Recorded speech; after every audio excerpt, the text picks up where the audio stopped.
Mística Cidade de Deus, capítulo 11, livro 7, tomo 4, de Santa Maria de Ágreda.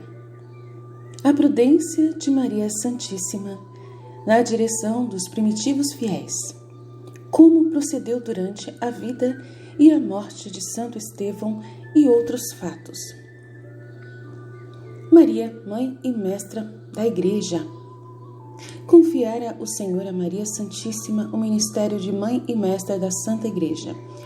No reino da Divina Vontade, no triunfo da Era da Paz, também vai ser assim, tá bom? Nossa Senhora é quem vai estar como nossa protetora, como nossa mãe, como mestra da Igreja novamente, tá?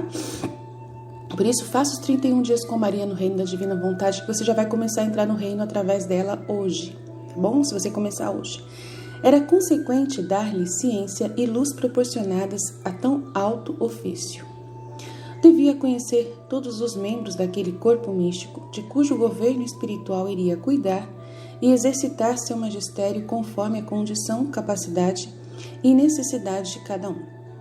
Nossa Rainha recebeu esta ciência e luz com extraordinária abundância de sabedoria divina, como se colige de tudo quanto vou escrevendo. Conhecia todos os fiéis que entravam na igreja, penetrava suas inclinações naturais, o grau de graça e virtude que possuíam, o mérito de suas obras, as intenções de cada um. Nada ignorava de quanto se referia à igreja, a menos que o Senhor, às vezes, lhe ocultasse algum segredo que depois, oportunamente, vinha a saber. Toda esta ciência não era estéril e despida, mas revestida da caridade de seu Filho Santíssimo, com a qual amava todos que via e conhecia. Ao mesmo tempo, penetrava o mistério da vontade divina, vontade divina, e com essa sabedoria regulava, tá vendo? O mistério da vontade divina, penetrava o mistério da vontade divina, que é o que a gente está penetrando, né, aqui no nosso canal, todinho a gente fala da vontade divina, e com essa sabedoria da vontade divina regulava os afetos da caridade interior. Que lindo! Não dava mais a quem devia menos, nem menos ao que merecia ser mais amado e estimado. Falha em que nós, ignorantes filhos de Adão, ordinariamente caímos, ainda no que nos parece mais evidente. Prudência de Maria. A mãe do amor bem ordenado e da ciência, não faltava a justiça distributiva dos afetos. Concedia-os à luz do cordeiro que a iluminava e dava seu íntimo amor a cada qual como merecia, ainda que nunca deixava de ser mãe piedosa e amantíssima, sem tibieza, mesquinhez ou esquecimento. Nas demonstrações exteriores, porém, governava-se por outras regras de suma prudência. Evitava a parcialidade para não dar motivos a ciúmes e invejas que costumam nascer nas comunidades, famílias e sociedades, onde há grande número de pessoas para presenciar e julgar os atos em público. Em todos é natural e comum a paixão de querer ser estimado, principalmente pelos grandes. Quase não se encontrará quem não se considere com méritos iguais ou maiores que os outros, para serem tanto ou mais estimados. Não escapam a esta fraqueza nem os de mais elevado estado e mesmo virtude, como se viu no colégio apostólico, quando por mero indício se despertou a suspeita e surgiu entre eles a questão da precedência na dignidade, como a propuseram a seu mestre, conforme Mateus 18:1 e Lucas 9:46. Imparcialidade. Olha aqui, que Nossa Senhora, o que aconteceu com essas comunidades logo no começo, que os protestantes gostam tanto de falar, bate no peito que a verdadeira igreja foi essa, e eles são contra a Nossa Senhora, né? Mas é justamente por causa da presença de Maria é que a igreja foi essa força de partilha logo no começo. Eles aplaudem uma igreja que é por causa de Nossa Senhora. Tá vendo? E eles não gostam de Nossa Senhora. Como que pode os protestantes serem assim, né? Eles não gostarem de Nossa Senhora porque foi por causa dela que a igreja que eles tanto sonham que volte a existir, né? De partilha, de viverem tudo em comum e aquela coisa toda linda. né, a igreja dos apóstolos, que eles batem no peito falando que essa é a única verdadeira igreja, só é por causa que Nossa Senhora que está ali. Se não tivesse ela, não teria. Então, olha só que ironia do destino. Que ironia do destino. Eles não sabem de nada disso, né? Que foi Nossa Senhora a responsável para poder colocar ordem, né, na igreja, logo no começo. Incrível. Imparcialidade. Para evitar estas questiúnculas, a grande rainha era cuidadosíssima em ser imparcial nos favores e demonstrações que fazia a todos, em público, na igreja. Este proceder não foi só digno de tal mestra, mas também muito necessário nos princípios de sua organização. Tornou-se ensinamento na igreja para os prelados que a governariam. Naqueles felizes inícios, resplandeciam com milagres e outros dons divinos os apóstolos, discípulos e outros fiéis nos séculos mais recentes. Salientam-se na ciência e cultura adquiridas.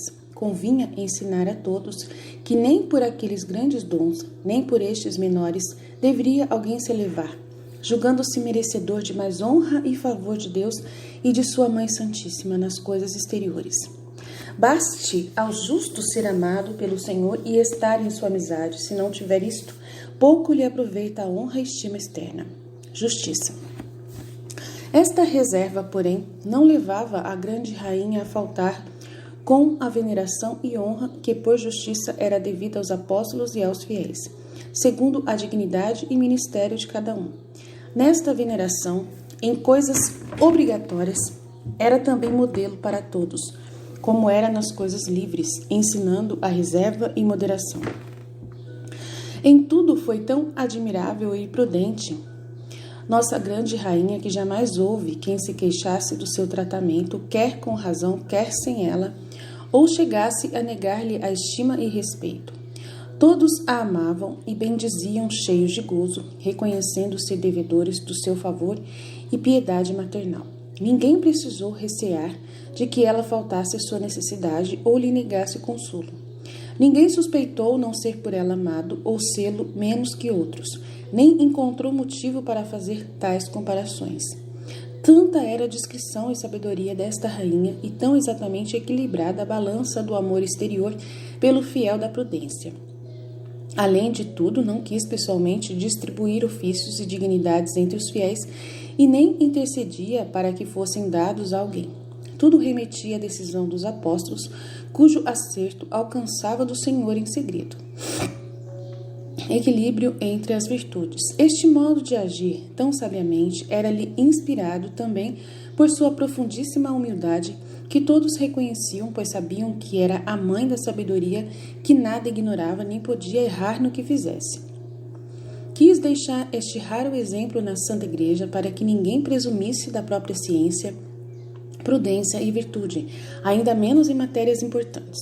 Entendessem que o acertar depende da humildade e conselho, enquanto a presunção apega-se ao próprio ditame, a não ser quando haja obrigação de se guiar só por ele. Sabia também que interceder e favorecer os outros em coisas temporais cria certa presunção de dominação que cresce com a complacência no receber os agradecimentos dos beneficiados. Isso é horrível, esse negócio. Eu experimento essa situação, é uma coisa horrível. É horrível, sabe? Ela sabia que interceder e favorecer os outros em coisas temporais, cria certa presunção de dominação. As pessoas acham que elas têm dominação sobre aquilo que a gente está fazendo. Por exemplo, eu tenho a minha missão, aí tem uma pessoa que me favorece, me empresta dinheiro para fazer alguma coisa, por exemplo, o aplicativo que a gente fez da Vida na Divina Vontade. Aí teve uma pessoa que ajudou a pagar. Então, a pessoa que ajudou a pagar, se você deixar ela... Tem pessoas, não é todas. Se você deixar essa pessoa, ela acha que ela pode dar palpite, que ela é responsável, que ela pode dar palpite e tal. Não quer dizer isso. Se ela ajudou, foi de todo o coração, gratuitamente, sem esperar nada. Ela tem que... O que a mão direita dá, a esquerda não tem que saber.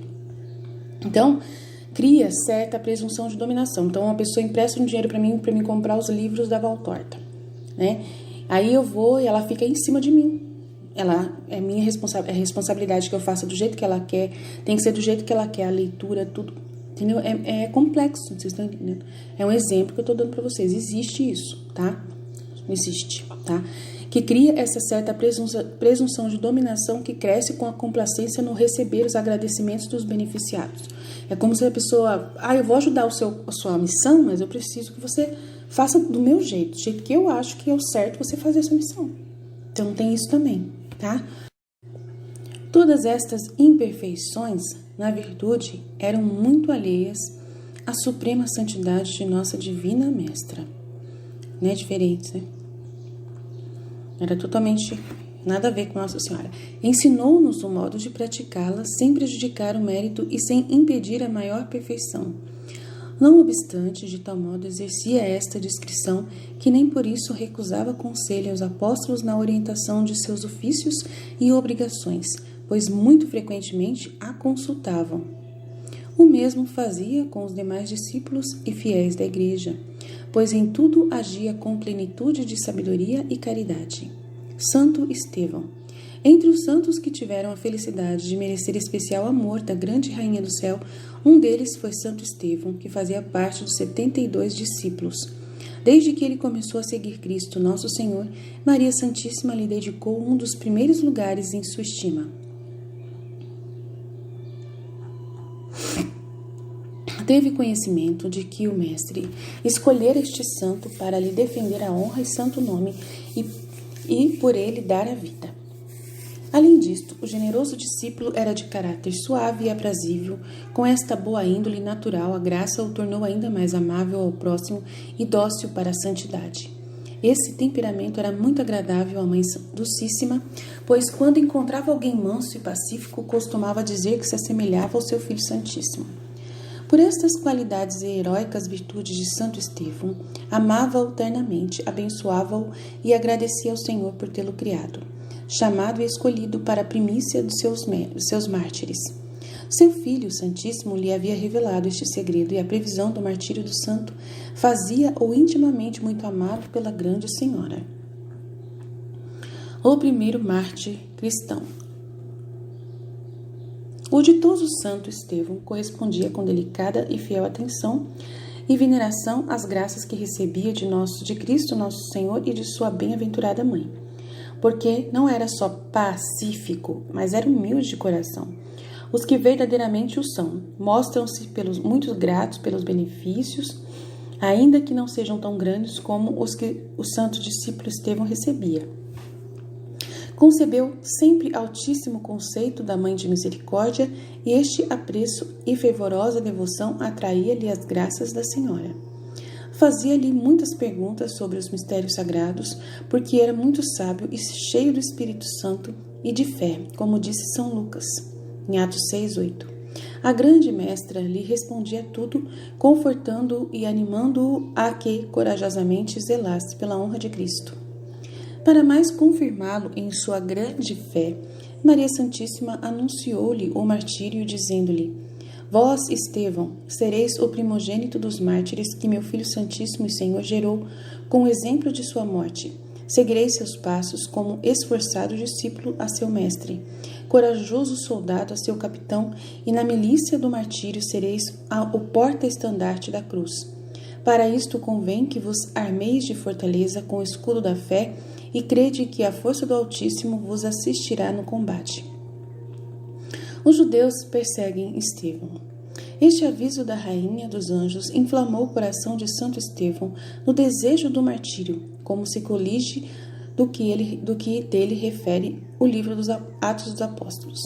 Diz que era cheio de graça e fortaleza e que fazia grandes prodígios em Jerusalém. Com exceção dos apóstolos São Pedro e São João, só de Estevão se diz que disputava com os judeus e os confundia, conforme Atos 6:9. Não podiam resistir ao seu espírito e sabedoria, porque com intrépido coração pregava e os repreendia, distinguindo-se nesta coragem entre todos os discípulos. Tudo isto fazia Santo Estevão, abrasado no desejo do martírio que a grande Senhora lhe garantiu receber. Como se algum outro estivesse a lhe disputar esta coroa, expunha-se mais do que todos às discussões, com os rabinos e mestres da lei de Moisés, procurando oportunidade para defender a honra de Cristo e por ele dar vida. A maligna atenção do dragão infernal chegou a conhecer o desejo de Santo Estevão e voltou contra ele toda a sanha, pretendendo impedir que o invicto discípulo conseguisse o martírio publicamente e desse testemunho da fé em Cristo, nosso bem. Para tanto, incitou os judeus mais incrédulos a matar Santo Estevão ocultamente. A virtude e coragem do santo atormentou Lúcifer. Temeu que com tais disposições faria grandes coisas em vida e na morte, aumentando o crédito da fé e doutrina de seu mestre. Com o ódio que os judeus nutriam contra o santo discípulo, facilmente os persuadiu a lhe tirarem a vida secretamente. Maria protege Santo Estevão. Muitas vezes tentaram matá-lo no breve tempo que transcorreu entre a vinda do Espírito Santo e seu martírio. A grande senhora do mundo, porém, conhecendo a malícias e enredos de Lúcifer e dos judeus, livrou Santo Estevão das suas ciladas até chegar o momento de morrer apedrejado, como logo direi. Por 3 vezes, a rainha enviou um de seus anjos para tirar Estevão de uma casa onde queriam assassiná-lo por afogamento. O anjo livrou-o deste perigo de modo invisível aos judeus, mas não ao santo que viu o anjo, que o levou ao cenáculo junto de sua rainha e senhora. Outras vezes, pelo mesmo anjo, avisava-o para não ir a determinada rua e casa, onde o esperavam para o liquidar ou não, o deixavam sair do cenáculo porque sabia que o espreitavam para o matar. Armavam-lhe essas traições e ciladas, não só quando à noite deixava o cenáculo para ir para sua residência, mas também em outras casas que Santo Estevão, com ardente zelo e caridade, visitava para socorrer fiéis necessitados. Não temia estes perigos de morrer, mas os desejava e pedia. Como não sabia quando o Senhor lhe concederia essa grande felicidade e via que tantas vezes a Divina Mãe o livrava dos perigos, costumava queixar-se amorosamente com ela, dizendo-lhe: Senhora, e amparo meu, quando há de chegar o dia e a hora em que eu pague ao meu Deus e Mestre a dívida de minha vida, sacrificando-me pela honra e glória do seu santo nome? Santidade de Santo Estevão. Essas queixas de amor por Cristo eram de incomparável gozo para Maria Santíssima. Com maternal e doce carinho, costumava responder a Estevão: Meu filho e servo fiel do Senhor, chegará o tempo determinado por sua altíssima sabedoria e não sereis decepcionado em vossas esperanças. Por enquanto, trabalhai em sua santa igreja, pois vossa coroa está garantida, e dai contínuas graças ao Senhor que vô-la preparou. A pureza e santidade de Santo Estevão eram de nobre e eminente perfeição, de modo que os demônios só a grande distância dele podiam se aproximar. Era muito amado por Cristo e sua Mãe Santíssima, e os apóstolos ordenaram-no diácono. Sua virtude e santidade heróica mereceram-lhe ser o primeiro, após a paixão do Senhor, a receber a palma do martírio. Para melhor manifestar a santidade deste grande primeiro mártir, acrescentarei aqui o que entendi de acordo com o que se refere São Lucas no capítulo 6 dos Atos dos Apóstolos. Questão entre gregos e hebreus. Surgiu em Jerusalém uma questãozinha entre os fiéis. Os gregos queixavam-se dos hebreus, dizendo que no ministério cotidiano prestado aos convertidos, as viúvas dos gregos não eram consideradas como as dos hebreus, conforme Atos 6:11. Atos 6:1. Tanto uns como outros eram judeus israelitas, chamavam gregos os nascidos na Grécia e hebreus os naturais da Palestina. Ministério cotidiano era a distribuição das esmolas e ofertas para o sustento dos fiéis. Deste trabalho foram encarregados 6 homens de confiança por conselho de Maria Santíssima, como se disse no capítulo 7. Crescendo, porém, o número dos crentes, foi preciso encarregar também algumas mulheres viúvas e de idade madura para trabalharem no mesmo ministério, cuidando principalmente da assistência às mulheres e aos enfermos. Nisto gastavam o que os 6 esmoleres lhes davam. Como estas viúvas eram dos hebreus, pareceu aos gregos que era falta de confiança não terem escolhido as suas. E disso se queixavam os apóstolos. Começou as briguinhas besta. Meu Deus do céu, sempre é dinheiro.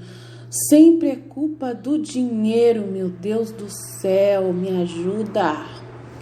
Os 7 diáconos. Para resolver a questão, os apóstolos reuniram todos os fiéis. Olha só, gente, para resolver uma questão dessa, de dinheiro.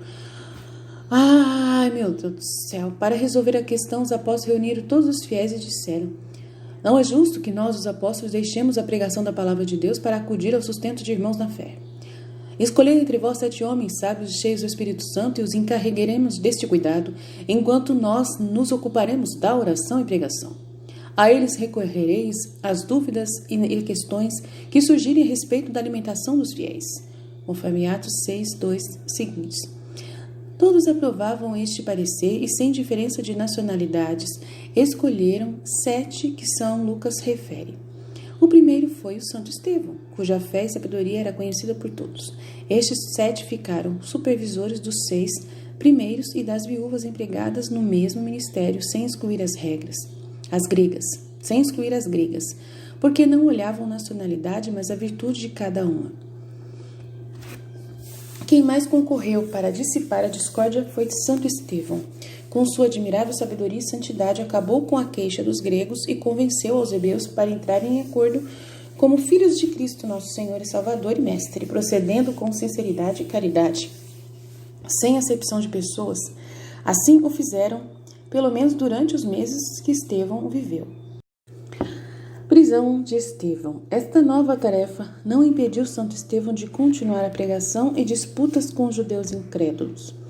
Estes, não podendo dar-lhe a morte secretamente, nem resistir à sua sabedoria em público, cheios de ódio mortal, levantaram-lhe falso testemunho, conforme Atos 6,11, acusaram-no de blasfemo contra Deus e contra Moisés, que não cessava de falar contra o templo santo e a lei, assegurando que Jesus Nazareno destruiria tanto a um como a outra. Estes depoimentos das falsas testemunhas agitaram o povo, pelo que os judeus prenderam Estevão e o levaram à sala onde se encontravam os sacerdotes juízes da causa. O que presidia mandou-o depor diante de todos, conforme Atos 7:1. Falou o santo com altíssima sabedoria, provando pelas escrituras de que Cristo era o verdadeiro Messias nelas prometido. Concluiu o sermão, repreendendo-lhes a dureza e incredulidade com tanta eficácia, que, não sabendo eles o que responder, taparam os ouvidos e rangeram os dentes contra Estevão. Maria envia-lhe um anjo. No mesmo instante em que a rainha do céu teve a notícia da prisão de Santo Estevão, e antes que ele começasse a disputar com os pontífices, enviou-lhe um de seus anjos que em nome dela o animasse para o combate que o esperava.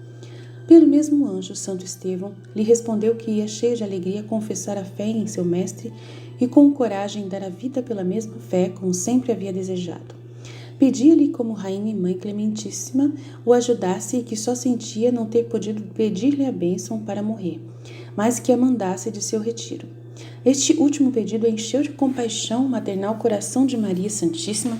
Pelo amor e apreço que tinha a Santo Estevão, desejava assisti-lo pessoalmente naquela ocasião em que iria dar testemunho de seu Deus e Redentor, oferecendo-lhe a vida. A prudente mãe, porém, pensava na dificuldade em sair, percorrer as agitadas ruas de Jerusalém e chegar a falar com Santo Estevão. Os anjos conduzem Maria junto a Estevão. Prostrou-se em oração, pedindo auxílio divino para o seu amado discípulo e apresentou ao Senhor o desejo de o amparar naquela última hora. A clemência do Altíssimo, que está sempre atenta aos pedidos e desejos de sua esposa e mãe, querendo também tornar mais preciosa a morte de seu fiel servo e discípulo, enviou do céu multidão de anjos que, reunidos ao de Maria Santíssima, a conduzissem prontamente onde se encontrava o santo. Imediatamente foi executada a ordem do Senhor. Os santos anjos colocaram sua rainha numa refulgente nuvem e a levaram onde estava Santo Estevão, no tribunal dos sacerdotes. Esta visão foi oculta para todos. Só Santo Estevão viu a grande rainha diante dele, no ar e cheia de esplendor e glória, acompanhada pelos anjos que a sustentavam sobre a nuvem.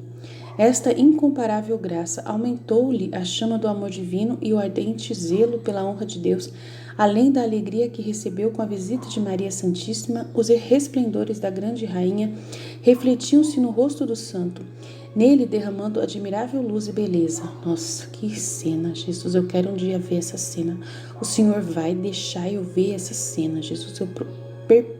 Eu peço, eu imploro, eu peço, e eu sei que o Senhor me dá tudo que eu peço. Maria conforta Santo Estevão. Daqui resultou o que diz São Lucas, no capítulo 6 dos Atos dos Apóstolos. Os judeus olharam para Estevão e viram seu rosto como a de um anjo. Sem dúvida, era mais do que simples homem. Deus não quis ocultar este feito da presença de sua Mãe Santíssima para a maior confusão daqueles pérfidos judeus que, com um milagre tão evidente, não se convertessem à verdade que Santo Estevão pregava. Não conheceram, entretanto, a causa daquela beleza sobrenatural do santo, porque não eram dignos de conhecê-la e nem convinha então manifestá-la. Por esta última razão também é que São Lucas não a revelou. Maria Santíssima dirigiu a Santo Estevão palavras de vida e de admirável consolo e o assistiu com sua bênção, pedindo ao Eterno Pai que o enchesse de novo com o seu divino Espírito. Tudo se cumpriu como a rainha pediu, como prova a indomável coragem e sabedoria com que Santo Estevão falou aos príncipes dos judeus, provou a vinda de Cristo como Salvador e Messias, começando o discurso pela vocação de Abraão até os reis e profetas de Israel, citando testemunhos irrefutáveis de toda a antiga Escritura. Visão de Santo Estevão. No fim deste sermão, pelas orações da rainha presente e em recompensa do ardente zelo de Estevão, apareceu-lhe o Salvador no céu, em pé à direita do Pai, assistindo o santo para ajudá-lo no combate. Santo Estevão, levantando os olhos, disse: Vejo os céus abertos, sua glória e nela Jesus à direita de Deus, conforme Atos 7:55. À obstinada perfídia dos judeus, estas palavras soaram como blasfêmias. Taparam os ouvidos para não escutá-la. E com a pena do blasfemo, segundo a lei, era morrer apedrejado, a ela condenaram Santo Estevão, quais lobos investiram contra ele com grande violência e desordem, para tirá-lo da cidade. Quando isto começava a se executar, Maria Santíssima deu-lhe a bênção e, animando-o, despediu-se do santo com grande carinho. Mandou todos os anjos de sua guarda o acompanhassem e o assistissem no martírio até apresentar sua alma na presença do Senhor. Ficou apenas um dos anjos custódios da senhora e com os outros que tinham vindo do céu para trazê-la ao tribunal, levaram-na de volta para o cenáculo. O martírio de Santo Estevão. Por especial visão, a grande senhora presenciou daí o martírio de Santo Estevão e tudo o que acontecia, conforme Atos 7:57. Levaram-no fora da cidade com grande violência e gritaria, chamando-o blasfemo e digno de morte. Saulo era um dos mais exaltados, como zelosos da lei de Moisés, cuidando das vestes dos que as largaram para apedrejar Santo Estevão. As pedras choviam sobre ele, algumas cravaram-se na cabeça do mártir como que engastadas no esmalte de seu sangue. Grande e sensível foi a compaixão de Nossa Rainha por martírio tão cruel. Porém, maior foi o gozo que Santo Estevão o tivesse sofrido com tanta grandeza e piedade. A piedosa mãe acompanhava-o com suas lágrimas e orações, e quando o invicto mártir sentiu-se próximo a expirar, disse: Senhor, recebei meu espírito, conforme Atos 7:58.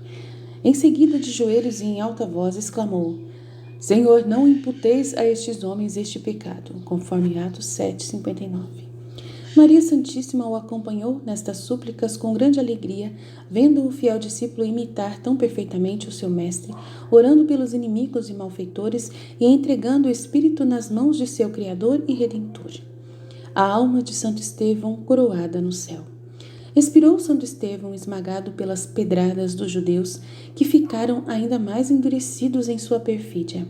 Aquela puríssima alma foi levada pelos anjos da rainha à presença de Deus para ser coroada de honra e glória. Recebeu a Cristo, nosso Salvador, com aquelas palavras de seu evangelho e doutrina: Amigo, sobe mais para cima, conforme Lucas 14:10. Vem, servo fiel, pois que foste fiel no pouco e momentâneo. Eu te recompensarei com muito, conforme Mateus 25, 21 e 23. Confessar-te-ei diante de meu Pai por meu servo e amigo fiel, porque me confessaste diante dos homens. Conforme Mateus 10, 32. Todos os anjos, patriarcas, profetas e demais bem-aventurados receberam especial gozo acidental naquele dia e felicitaram o invicto Marte, reconhecendo-o como primícias da paixão do Salvador e capitão daqueles que o seguiriam no martírio. Aquela alma felicíssima foi colocada em lugar de glória muito elevada, próxima à santíssima humanidade de Cristo, nosso Salvador. A Divina Mãe, em visão, participava deste gozo, entoando com os anjos cânticos em louvor do Altíssimo. Os que levaram Santo Estevão ao céu, de lá voltaram e agradeceram à Senhora os favores que fizera ao santo até colocá-lo na felicidade eterna que gozava. Sepultura do Marte. Santo Estevão morreu 9 meses depois da paixão de Cristo, nosso Redentor, a 26 de dezembro, dia em que a Santa Igreja celebra o seu martírio.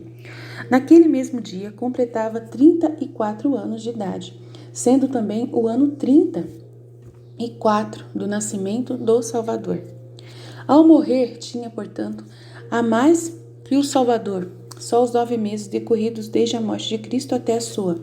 Seu martírio, porém, foi no mesmo dia de seu nascimento, assim me foi dado a entender. A oração de Maria Santíssima e a de Santo Estevão mereceram a conversão de Saulo, como direi adiante. Ai, eu não acredito, eu vou chorar porque eu amo Saulo, eu amo Paulo. Para que esta fosse mais extraordinária, meu Deus. Para que esta fosse mais extraordinária, permitiu o Senhor que desde esse dia Saulo se encarregasse de perseguir a igreja, distinguindo-se entre todos os judeus na perseguição que levantaram contra os crentes depois da morte de Santo Estevão, como direi no capítulo seguinte. Os discípulos recolheram o corpo do generoso Marte, conforme Atos 8:2, e o sepultaram com grande pranto, por ficarem privados de homem tão sábio e grande defensor da lei da graça. Alonguei-me um tanto na sua história, por ter conhecido a insigne santidade deste primeiro Marte e por ter sido tão devoto e beneficiado por Maria Santíssima. Muito lindo, gente, maravilhoso. Nossa, esse capítulo. Doutrina que me deu a grande rainha dos anjos. A carne não pode compreender o espírito. Minha filha, os mistérios divinos, apresentados aos sentidos terrenos dos homens, impressionam um pouco quando os encontram distraídos, acostumados às coisas materiais e visíveis e com o interior impuro e mergulhado nas trevas do pecado e do medo. A capacidade humana por si mesma é pesada e curta para se elevar às coisas tão altas e celestiais. Se além disso ainda se embaraça em só atender e amar o que é aparente e material, distancia-se sempre mais das coisas verdadeiras e, acostumada à obscuridade, se desnorteia com a luz. Por este motivo é que os homens terrenos e animais fazem tão errado e baixo conceito das maravilhosas obras do Altíssimo, conforme 1 Coríntios 2,14, e também das que eu fiz e continuo todos os dias a fazer por eles. Pisam as pérolas e não distinguem o pão dos filhos do grosseiro alimento dos brutos irracionais. Tudo o que é celestial e divino lhes parece insípido, porque não lhes sabe ao gosto dos deleites sensíveis. Nessa disposição tornam-se incapazes para entender as coisas elevadas e aproveitar da ciência da vida e do pão do entendimento que nelas se encerram. O sacrifício é inseparável da existência. Caríssima, quis o Altíssimo preservar-te deste perigo. Deu-te ciência e luz e aperfeiçoou teus sentidos e potências. Habilitados e robustecidos com a força da divina graça, podes sentir e apreciar sem engano os mistérios que te manifesto. Não obstante eu te haver dito muitas vezes que na vida mortal não os poderás compreender e penetrar inteiramente, podes e deves, segundo as tuas forças, fazer digno apreço deles para tua instrução e imitação de minha vida. Toda a minha existência, mesmo depois de ter voltado da destra de meu Filho Santíssimo no céu, foi tecida por diversidade de penas e desconsolos. Daqui entenderás que atua para me seguir como a mãe deverá ser da mesma espécie, se quiseres ser minha discípula e encontrar felicidade. Na prudente e humilde igualdade com que eu dirigia os apóstolos e fiéis, sem parcialidade, tens a forma de como proceder com as tuas súditas. Com mansidão, modéstia, humilde severidade, acima de tudo, sem fazer acepção de pessoas, não faças preferências com alguma no que a todas é devido e pode ser comum. Isso facilita a verdadeira caridade e humildade dos que governam. Se agissem com estas virtudes, não seriam tão absolutistas no mandar, nem tão presunçosos no próprio parecer. Não se perverteria a ordem da justiça com tanto prejuízo como hoje sofre a cristandade. A soberba, a vaidade, o interesse, o amor próprio e da carne e do sangue são os motivos que quase todos os atos e obras do governar. Por isto, tudo vai errado e as injustiças e a confusão enchem as nações. O exemplo de Maria. Meu zelo ardentíssimo pela honra de meu Filho e Deus verdadeiro, o desejo de que fosse pregado e defendido o seu santo nome, a alegria que eu gozava ao ver que nisto se ia realizando sua divina vontade com a propagação da Igreja era aplicada às almas o fruto de sua paixão e morte. Os favores que eu concedi ao glorioso mártir Estevão, por ser o primeiro que oferecia a vida por esta causa. Em tudo isto, minha filha, encontrarás grandes motivos de louvor ao Altíssimo por obras divinas, dignas de veneração e glória. Será também exemplo para me imitares e bendizer a imensa bondade do Senhor, pela sabedoria que me comunicou, a fim de proceder em tudo com plenitude de santidade, para o seu prazer e beneplácito. Fiat.